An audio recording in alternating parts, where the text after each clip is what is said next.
오늘은 비전입니다. 비전. 여러분, 제가 비전하면 여러분 옆이 아니라 위다 이렇게 외치는 거예요. 비전. 다시 한번 비전. 오늘 로아 하네. 고마워요 로아. 우리 다시 한번 해보겠습니다. 비전. 비전은 뭐라고요? 옆이 아니라 위라고요. 위. 우리 고등학생들 그런 것 같아요? 비전이라는 말을 자주 듣지만 비전에 대해서 우리가 너무나 세속적인 의미들이 이제 많아져서 비전이 너무 상스러워진 것도 있고 가벼워졌지만 사실 비전은 하나님만 주실 수 있는 겁니다. 비전이 옆이 아니라 위다. 동의하세요? 어떻습니까? 우리 고등학생들 손가락으로 한번 가르쳐 보세요. 드럼 어디 있어요? 드럼. 저기. 올겐. 올겐 어디 있어요? 올겐. 올겐. 우리 교회 올겐이 있었나? 이렇게 지금 뚫레뚫레 쳐서 저기 있잖아 올겐. 올겐 저기 있잖아요. 유일신 어디 있어요? 유일신. 유일신은 하나님 아니었나? 유일신 저기 있죠. 맞아요. 건반 어디 있어? 건반. 저기 있죠. 비전 어디 있어? 비전. 비전 위에 있어요. 은혜 알겠어요? 비전은 옆이 아니라 어디라고? 위라고. 여러분 맞습니까? 이것만 기억해도 됩니다. 제가 지난주 로에파 우리 어린이들 전도 잔치할 때 우리 어린이들에게 했던 최근에 일어난 참 재밌는 사건을 한 가지, 우리 고등학생들은 모를 거예요. 그 아리아나 루터만이라고 알아요? 모르죠? 2019년도인가 미국의 BMW 주최로 마라톤 대회가 있었습니다. 근데 마라톤 대회를 여는데 거기에 많은 사람들이 참가했겠죠. 마라톤이 얼마나 힘듭니까? 저도 뛰어봤는데 마라톤을 뛰어보지는 않았지만 사람이 오래 달리면 다리에 힘이 풀리거든요. 그러면 나는 생각으로는 일어나는데 다리가 안 일어나져요. 그때까지 뛰어본 적 있는지 모르겠어요. 저는 뛰어서는 아니고 행군을 한 60km 해보면서 그래 본 적이 있어요. 안 일어나죠. 이게 다리가 내 뜻대로 안 되는 거예요. 다리가 막 이렇게 힘이 빠져가지고. 근데 마라톤 대회에 처음부터 끝까지 질주해서 1등을 놓치지 않는 선수가 30대 여의사였던, 아주 참 30대인데 어떻게 1등을 놓치지 않고, 그 여성이 챈들러라는 여성인데 이 여성이 거의 골인 지점까지 다 왔어요. 이제 골인 지점에 183m 남았거든요. 다 왔잖아. 183m면 아무리 늦게 뛰어도 30초 안에 들어가잖아. 그런데 그 앞에서 다리에 힘이 풀려가지고 쓰러졌어요. 영상을 봐보면 다시 일어나려고 하는데도 다리가 마음대로 안 돼. 그래서 뭐 이렇게 떨면서 또 넘어지고 결국 어떻게 됐을까요? 뒤에 오던 학생이, 여러분과 똑같아요. 17살 아리아나 루트만이에요. 이 사람이 2등으로 달리다가 쓰러져 있는 챈들러를 보고 이제 기회 아니에요, 기회. 그래가지고 앞질를 수 있는데, 가가지고 앞질을 하는데, 여러분 같으면 어떻게 하겠어? 어떻게 하겠어요, 여러분? 여러분이 만약에 그 입장이라면. 진짜 이건 하나님이 주신 기회라고 생각하고 그냥 질주하면 될 거 아니에요. 어차피 승부는 냉정한 거고, 아니 자기 관리 못한 것은 챈들러 자기 몫이지 뭐 그걸 내가 챙겨줄 이유가 뭐가 있어요. 근데 이 17살밖에 안 된 아리아나 루터만이 어떻게 했는지 사진 한번 봐봐요. 이렇게 뒤에서 밀어가지고 괴로워하는 게 아니에요. 사진이 좀 잘못 나왔는데 이 챈들러를 옆에 부축해가지고 계속 간다고. 부축해줘도 못 가요. 챈들러가, 이 앞에 있는 사람이 챈들러거든. 그리고 둘이 고린 지점까지 다 가가지고 여기서 그란다가 아니죠. 아리아나 루터만이 한 발자국만 가면 1등인데 뒤에서 이 챈들러를 밀어준다고. 그래가지고 챈들러가 1등을 해요. 여러분, 이런 사람들이 참 보면 세상에 뭐 훌륭하다 이런 건 떠나서 도대체 뭔 생각으로 그렇게 했을까? 여러분 만약에 이제 여림이가 이제 대학생 되면, 대학생 되기 직전에 이제 1, 2번이야. 근데 여림이가 선택할 수 있어. 친구 등을 밀어줄 거야? 친구를 뒤로 밀쳐버리고 네가 갈 거야? 어떻게 할 거야? 이거 참 어려운 질문이지. 그렇죠? 낙하산이 하나 남았어. 일본 놈하고 나하고 남았어. 어떻게 할 거야? 일본 사람 밀어줘야지, 낙한 없이. 그렇죠? 대한독립 만세하면서 밀어줘 버리고 내가 낙하산 메고 떼야 될 거 아니에요? 그게 당연한 건데 그러지 않은 사람들이 있다는 거예요. 여러분, 적어도 이 챈들러가 쓰러졌을 때 루터만이 지나갈 때 루터만의 기준은 옆 사람이 아니었어요. 제가 생각할 때는 그래요. 그러니까 이 루터만은 마라톤 대회에서 1등하면 좋겠지만 자기의 기준은 지금 챈들러 옆에 있는 사람들이 아니었다는 거예요. 그게 궁극적인 상황에서 증명이 된 거예요. 그래서 그가 그렇게 행동할 수 있었던 거예요. 만약에 자기의 기준이 옆 사람이었고 자기의 기준이 1등이었고 그랬다면 그렇게 행동하지 못하죠. 여러분, 사람이 어디를 바라보느냐의 기준에 따라 행동이 바뀌고 말이 바뀌고 선택이 바뀌고 결과가 바뀌고 더 나아가서 인생도 바뀔 수 있어요. 바라보는 기준이 어디냐. 근데 사람은 주로 어디를 볼까요? 항상 옆을 보죠. 왜 옆을 볼까요? 사람은 서 있으니까 옆을 보죠. 제가 제 사무실에 종종 얘기하잖아요. 제 사무실 바로 밖으로 나가는 베란다, 조그마한 베란다가 하나 있는데 나가서 제가 종종 가슴이 답답할 때 나가서 하늘도 쳐다보고 지나가는 행인들도 보고 그래요. 근데 지금까지 제가 한 번도 없었어. 교인들도 많이 봤습니다. 횡단보도 무단하는 사람들. 그런데 아래서 교인들 많거든요. 우리 성도님들. 한 번도 본 적이 없어요. 지금까지. 제가 오늘 이 말하면 이제 생길지 몰라. 지금 위에서 쳐다보고 있잖아요. 단 한 명도 위를 쳐다보는 사람이 없어요. 한 번도 본 적이 없어요. 제가 조마조마하면서 쳐다봐요. 왜? 나랑 눈이 맞을까 봐. 내가 이렇게 쳐다보고 있으면 나랑 눈이 맞으면 얼마나 뻘쭘해. 거기서 내가 아이고 장로님 안녕 이렇게 하기엔 좀 뻘쭘하잖아요. 근데 한 명도 못 봤어요. 위를 쳐다보는 사람이 없어요. 왜? 사람은 서 있기 때문에 그래요. 그래서 앞을 보고 옆을 보고 이거밖에 못해. 위를 쳐다본다는 것은 이게 참 불편한 자세예요. 목이 아파, 목이 뻣뻣해. 우리는 옆을 쳐다보는 걸 잘해. 심지어는 땅만 쳐다봐, 뭐라도 죽을까 봐. 이게 우리의 본성이에요, 여러분. 그러니까 항상 우리의 기준은 옆이 되는 거예요.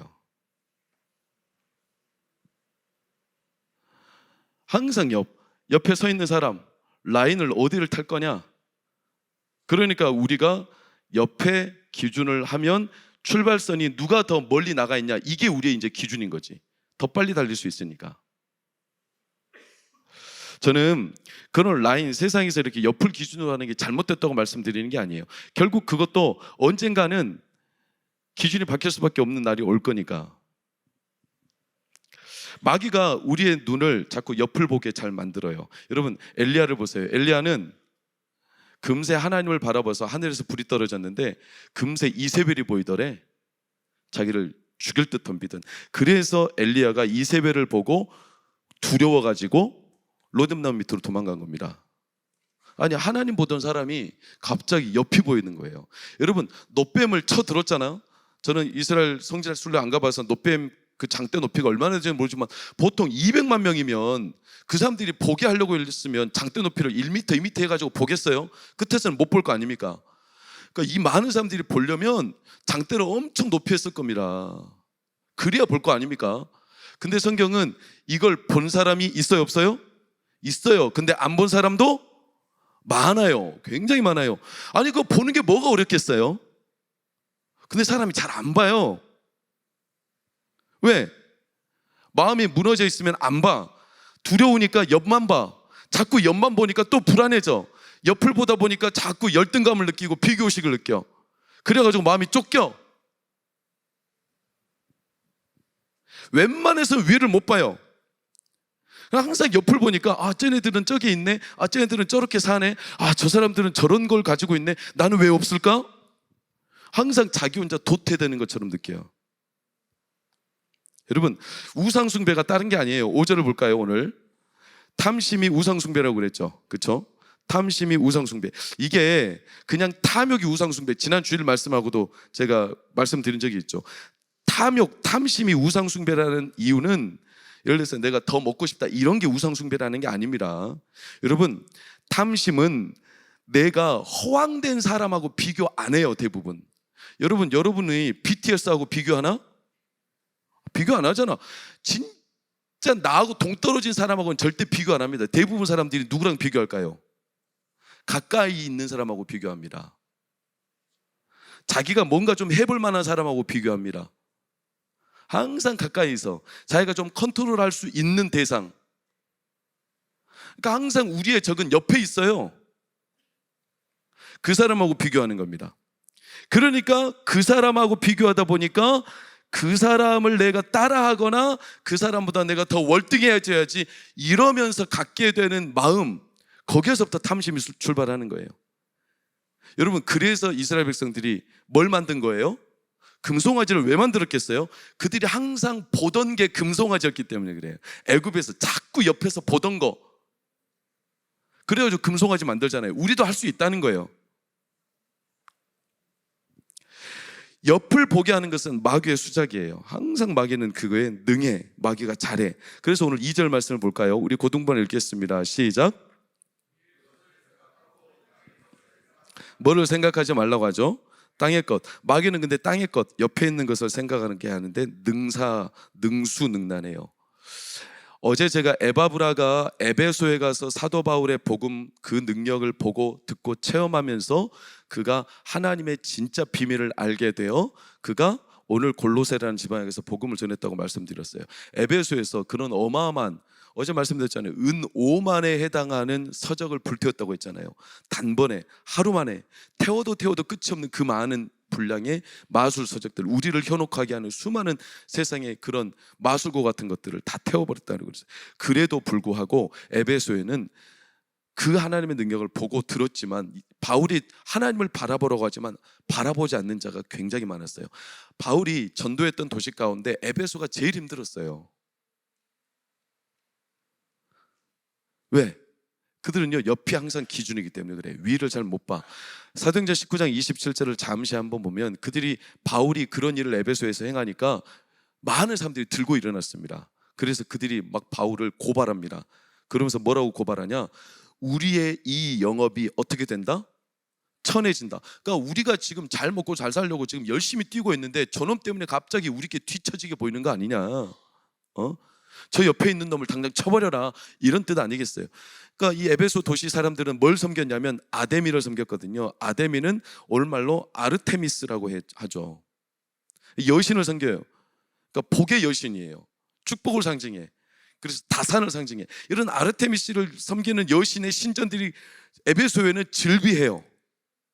그러니까 자기들이 이 여신을 숭배하는 도시, 이 마수과 같은 도시에서 자기들이 벌어먹고 사는 게 뭐냐면 늘 가까이에서 보는 내 옆에 있는 그 신상을 갖다가 파는 거예요. 근데 느닷없이 바울이 오더니 위에 계신 분을 막 소개하니까 우리 신상의 가치가 떨어지는 거예요. 그러니까 이 사람들이 바울을 고발한 거예요. 왜? 바울을 없애야만 우리께 다시 회복이 될 테니까. 그래가지고 이들이 모였어요. 에베소 광장에 막 외칩니다. 뭐라고 외치는 줄 아세요? 아데미, 아데미, 아데미. 몇 시간 외친 줄 아세요? 2시간 동안 외치는데 이 사람들이 나중에 와가지고 수습해 봐도 뭐 때문에 모였는지, 왜 이걸 외치고 있는지 알까요? 모를까요? 몰라. 지들도 왜 모였는지 몰라. 뭘 원하고 뭐가 중요하고 자기들은 뭘 붙잡고 싶고 자기들이 지금 뭘 위해서 이렇게 노력하는지 자기들도 몰라. 그러면서 그냥 뭔가에 홀린 듯 아데미 외치고 있는 거예요. 여러분, 얼마나 참 기가 찹니까? 우리가 기준이 분명하지 않으면 뭘 위해서 사는지, 뭐가 내 기준인지, 내가 뭘 바라보고 살아야 되는지도 모르면서 그저 외치고만 있는 에베소 도시 사람들하고 똑같이 될 수 있어. 우리 고등학생들 미안합니다. 시험 기간이지만 여러분들 공부를 왜 하는 거예요? 뭘 원하고 하는 거예요? 하나님, 와, 하나님을, 그래, 공부하고 하나님하고 어떤 매치 포인트가 있는지 모르겠지만 오늘날 적지 않은 청소년들과 청년들과 학생들이 뭘 원하는지 모르고 일단 달려. 그리고 내 옆에 있는 사람들하고 더 빨리 달려야 되는데 무조건. 왜 빨리 달려야 돼? 몰라. 자기도 뭘 원하는지. 일단 뒤로 떨어지면 인생이 쪼그라질 것 같은 이런 위협, 공포, 불안. 그러니까 자꾸 내 곁에 있는 사람, 내 가까이서 내 옆에 있는 사람하고 비교하면 옆을 보면서 그 사람에 대해서 비교의식 느끼고 내가 비슷한 거 만들어내는, 그래서 우상숭배가 거기서 출발한다. 내 옆에 사람을 보면서 뭘 원하는지 몰라요. 여러분, 그렇게 달리면 사람이 금방 지쳐. 왜? 자기가 뭘 원해서 어디로 향하는지 모르기 때문에 가다가 자기도 이제는 막연해지는, 내가 뭘 바라보고 가는 거지? 이렇게 되는 거예요. 참 신기하지 않아요, 여러분? 그러니까 어딜 보고 가는지가 너무나 중요한데 그게 없으니까 달리다가 금방 지치고 흔들려.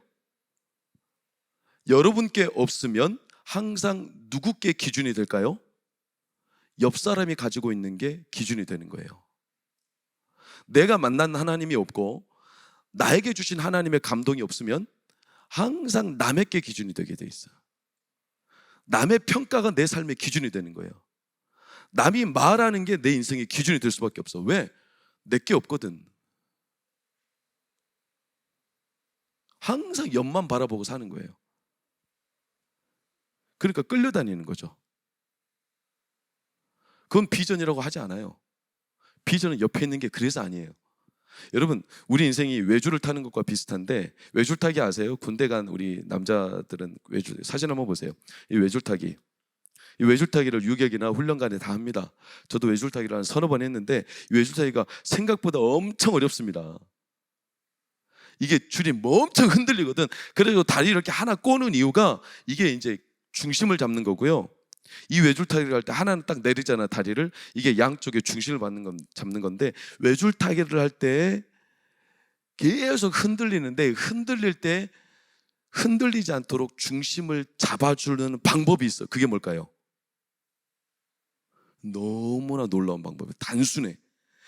외줄타기를 할 때 줄이 흔들려, 막 흔들려. 근데 이때 줄이 흔들리지 않고 다시 중심을 잡아주는 방법은 딱 한 가지밖에 없는데, 위를 봐야 돼. 아래를 보면 반드시 흔들리게 돼 있어요. 옆을 보면 흔들리게 돼 있어. 한쪽으로 치우쳐.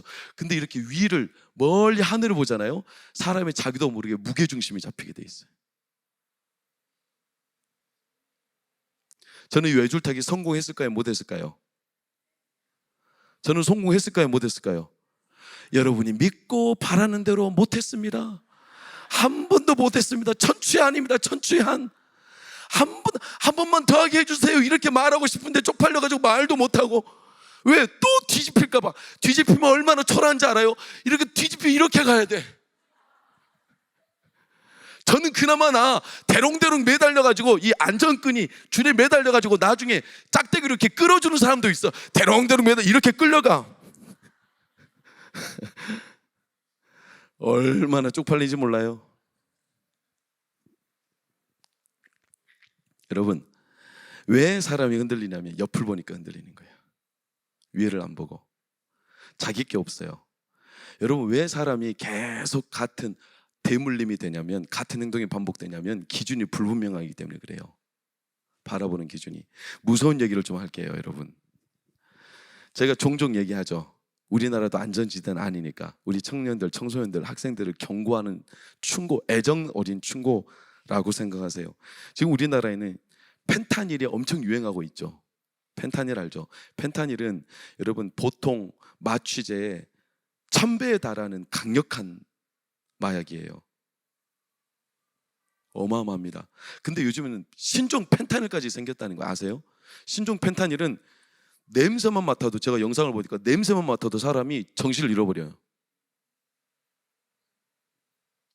여러분, 지금 미국은 난리죠. 켄싱턴 거리 가보면, 캘리포니아, 샌프란시스코 이런 데 마약거리, 좀비거리 그래. 사진 한번 보세요. 사람들이 아무것도 못해. 이게 이렇게 걸어가는 게 아니라 이렇게 2시간 동안 있어.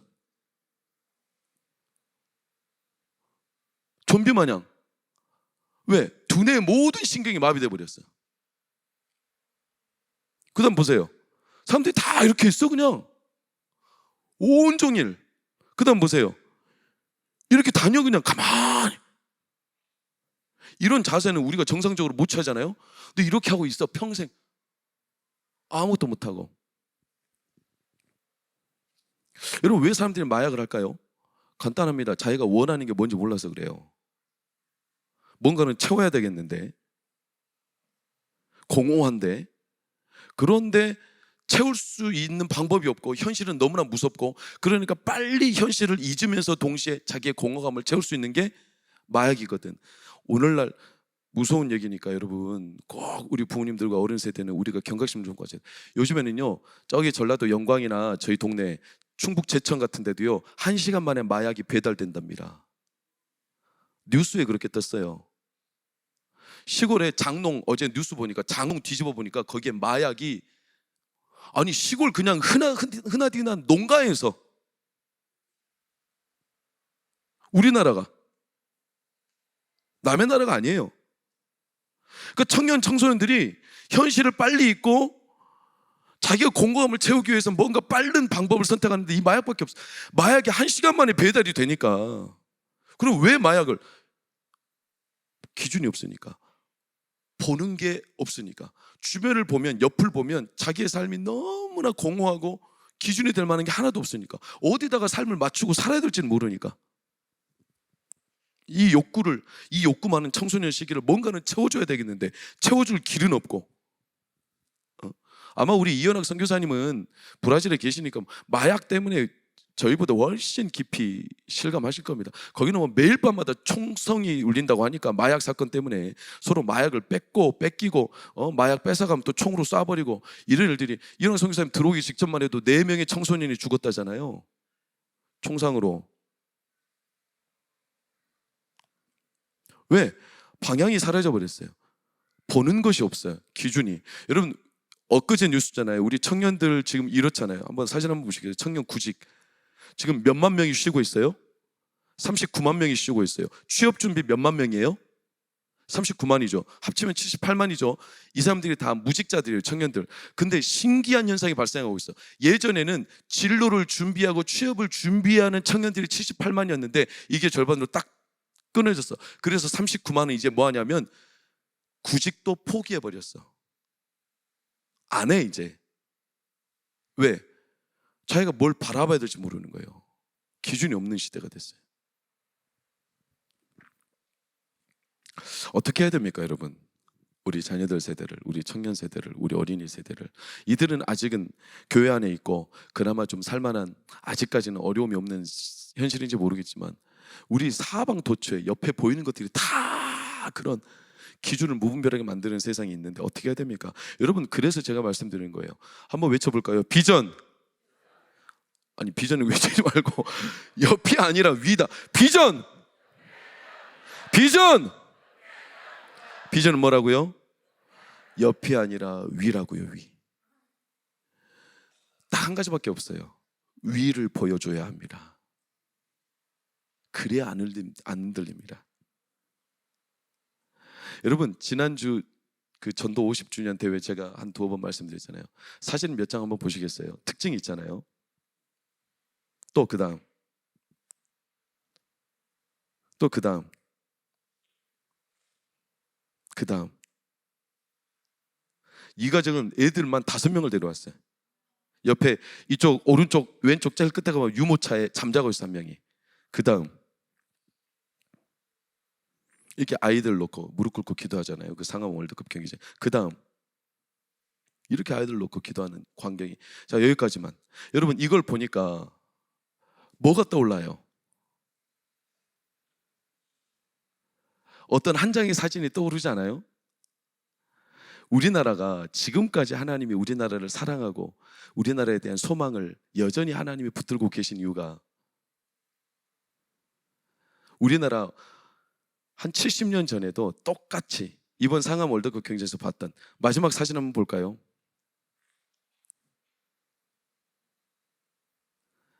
70년 전에도 우리 사랑하는 엄마들이, 사랑하는 부모들이 아이들 등에 엎어매고, 내 자녀들 등에 엎어매고 해줄 게 없으니까, 사방 옆을 보면 자기가 해줄 게 하나도 없으니까 오로지 엄마들은 하늘만 쳐다봤어요. 그게 70년 전에도 그랬고, 제가 이번에 참 감격스러웠던 게 뭐냐면, 사람들이 뭐 이런저런 평가하겠지만 저는 아이들 등에 엎어매고 온 엄마들 때문에 너무 큰 감동을 받았어요. 아, 예나 지금이나 내 자녀들에게 위를 보여주려고 애쓰는 엄마들이 있구나. 여러분, 위를 보여줘야 돼요. 신생교회인 이 골로새 교회가 10대, 20대와 같은 청소년 시기인 골로새 교회가, 이 어린 교회가 얼마나 어렵겠어요. 옆을 바라보면 수많은 공격들이 들어오는데 이 교회들이 딱 한 가지, 이 골로새 교회를 이기게 하시는 하나님의 방법은 딱 한 가지 보여주면 돼요. 뭐를? 위를. 우리 자녀들이 세상을 이기게 하는 방법은 딱 한 가지. 뭐를? 위를 보여주는 겁니다. 엄밀히 말하면 보여주는 게 아니라 하나님이 우리에게 보여주시는 겁니다. 그래서 1절을 보세요. 바울이 단언하잖아요. 너희가 그리스도와 함께 다시 살리심을 받았으면, 빨간색 시작, 위의 것을 찾으라. 이건 위의 것을 찾아라, 찾아봐라 이런 권면이 아니라 너희가 이미 받았으니까, 위의 살리심을 받았으니까 우리가 볼 수 있다. 어디를? 위를 볼 수 있다. 여러분, 각인효과라는 게 있죠. 새들은 각인효과가 있죠. 특히 거위들은, 거위로 태어난 이 새끼 거위는 볼 수 있어요. 딱 보면 눈이 다른 데로 향하질 않아. 각인되는 거예요. 각인. 그의 시선이 어디에서 태어났냐에 따라서 보는 게 결정되는 것처럼 우리의 자녀들이 그저 땅에 속한 자로 태어났으면 위를 못 보겠지만, 이 자녀들이, 우리 동광교회 다음 세대가 예수 그리스도 안에 태어났으면 위를 볼 수 있습니다. 거기에서 태어났기 때문에 바울이 그걸 말하는 거예요. 너희가 그리스도와 함께 출생하였다. 다른 말로 거듭난 자들이다. 거듭났다는 것은 쉬운 말로 위로부터 난 자들이다. 요한복음 3장 3절에 뭐라고 합니까? 거듭나지 아니하면 하나님의 나라를 볼 수 없다. 근데 위로부터 난 자들은 볼 수 있다. 그러니까 니고데모는 유대인 중에 유대인이고 바리새인이고 공회원인데 그 학식이 뛰어난 니고데모도 위를 봐요, 못 봐요? 못 봤어요. 나이가 많다고 해서 보는 게 아니었어요. 니고데모가 그래서 예수님 찾아온 거죠. 어떻게 하나님 나라에 들어갈 수 있습니까? 거듭나야 한다. 위로부터 나야 한다. 아니, 거듭나는 게 뭐예요? 니고데모는 위로부터 남 경험이 없어요. 그러니까 못 봐요. 그런데 그 위로부터 난 자들로 우리를 택해 주신 겁니다. 우리도 하나님의 택함을 잊기 전까지는 위로부터 난 자들이 아니었어요. 옆만 바라보고 살 수밖에 없어요. 우리도 원래 그렇게 살아요. 못 보던 자들, 늘 옆만 쳐다봐야 돼. 그렇게 우리는 보이는 거라고는 우울감, 열등감, 자격지심, 자기 비통함, 그리고 사망의 그늘, 항상 부정적인 생각과 나는 안 된다라는 이런 어두운 그늘들이 우리의 삶에 항상 팽배했었어요. 왜? 우리는 엎드러진 자들이니까. 우리는 넘어진 자들이었으니까. 죽은 자들. 근데 신기한 게 뭔지 알아요? 내가 서 있을 때는, 내가 서려고, 내가 뭔가 해보겠다고 할 때는 옆밖에 안 보여요. 그래가지고 막 경쟁 심리 때문에 막 남들과 옆에 라인을 가지고 치열하게 경쟁하는데 사람이 오히려 넘어지잖아요. 아무것도 못하고, 내가 아무것도 못합니다. 제가 강단에서 참 부끄러워서 못하겠는데 사람이 넘어져고 한번 누워볼게요. 이렇게 누우면 뭐가 보여요? 뭐가 보여요? 위가 보여요. 사람이 넘어져 있으면 위가 보여요. 우리는 원래 넘어져 있는 자들이었어요. 그러다 보니 아무것도 못하니까 위만 쳐다본 거예요. 주님, 저 그냥 살려주십시오. 위만 쳐다본 거예요. 놀랍게도 하나님은 위를 쳐다보는 그들을 일으켜 주신 거예요. 여러분, 우리 자녀들이 위를 바라보는 눈을 이미 얻은 자들이기 때문에 하나님께서는 이들의 인생을 다른 데 기준 아니라 하나님이 보여주시는 기준으로 이끌어갈 수 있습니다. 미문에 앉아있던 안진뱅이가 자기에게 무엇을 해줄까 늘 옆만 쳐다보고 그냥 앉아서 아무것도 할 수 없던 그가 어느 날 베드로를 처음으로 쳐다보지 않았습니까? 그에게 한 가지 분명히 보인 게 뭐냐? 예수 그리스도의 이름으로 너가 일어나 걸어라. 사랑하는 여러분, 그래서 오늘 바울이 3절과 4절에 선포하는 겁니다. 3절과 4절 뭐라고 선포합니까? 이는 너희가 죽었고 너희 생명이 그리스도와 함께 하나님 안에 어떻게 됐다? 감추어져 있음이라. 그와 함께 영광 중에 나타나리라. 이미 우리는 위를 볼 수 있는 자들이다. 그 중에 태어났기 때문에, 그러니 우리는 얼마나 복됩니까? 어떻게 위를 쳐다봅니까? 그래서 요한은 말했어요. 불과 성령으로 나지 아니하면 하나님 나라를 볼 수 없느니라. 그래서 제가 우리 자녀들에게, 우리 어린이들에게, 우리 청년들에게 매 철야와 매 예배 때마다 제가 또 말씀드리고 또 말씀드리는 것은, 사랑하는 우리 자녀들 성령 받기를 축원합니다. 그래야 눈이 열립니다. 이미 우리는 예수 안에 태어난 자들이지만 성령이 임할 때 우리가 하늘의 문이 열리는 것을 보게 될 겁니다. 예수님이 이걸 바라셨어요. 누가복음 12장 49절을 보세요. 이미 불이 붙었다면 내가 무엇을 원하겠느냐? 그러나 아직 붙지 않았다면 내가 답답함이 어떠하겠느냐? 예수님은 지금도 불이 붙기를 간절히 바라세요. 간절히.